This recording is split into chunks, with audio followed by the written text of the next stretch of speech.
NEET exam को लेकर supreme court में दायर याचिकाओं पर सुनवाई हुई। सुनवाई के दौरान पेपर लीक और परीक्षाओं की शुचिता और गोपनीयता पर चीफ जस्टिस डीवाई चंद्रचूड़ ने अपना रुख स्पष्ट किया। वहीं एनटीए से कई सवाल पूछे। 11 जुलाई को सुप्रीम कोर्ट फिर से मामले पर सुनवाई करेगा।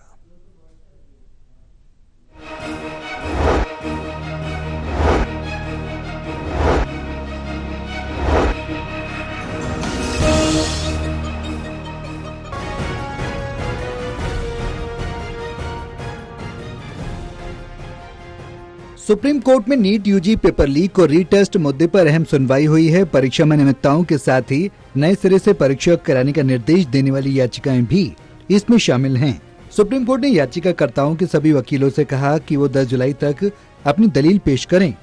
उसमें उन्हें बताना होगा कि नीट यूजी परीक्षा दोबारा क्यों होनी चाहिए। साथ ही कहा गया कि किसी भी वकील की दलील 10 पन्नों से ज्यादा नहीं होनी चाहिए।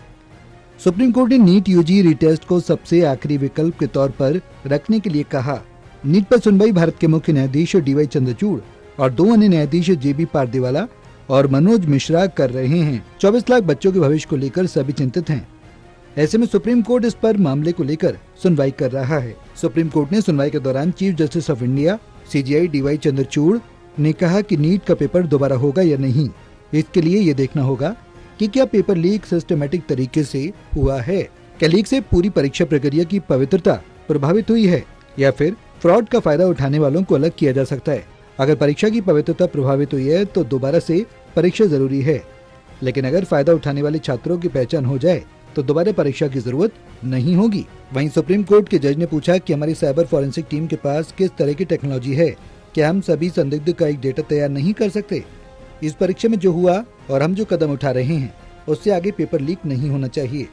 क्या इस मामले में किसी एक्सपर्ट को शामिल कर सकते हैं? इस मामले में सेल्फ डिनायल सही नहीं होगा। सीजे ने पूछा कि हमें ये बात भी देखनी है कि भविष्य में इस तरह की बात न हो, उसके लेकर क्या किया जा सकता है। हम इस प्रतिष्ठित परीक्षा की बात कर रहे हैं। मिडिल क्लास परिवार के अभिभावक बच्चे मेडिकल में जाने के लिए लालच रहते हैं। सीजे ने कहा कि हम सरकार से ये जानना चाहते हैं कि सरकार ने इस मामले में क्या किया। 100% अंक 67 छात्रों को मिले। हमें इस बात को समझना होगा कि मार्क देने का तरीका क्या है। साथ ही 3 सवालों के जवाब सीजीआई ने एनटीए से मांगे हैं।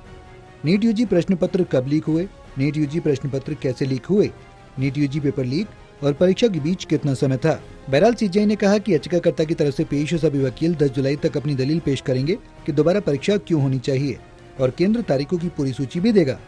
सुप्रीम कोर्ट अब इस मामले की सुनवाई 11 जुलाई को करेगा। Devesh Kumar, total news, Delhi.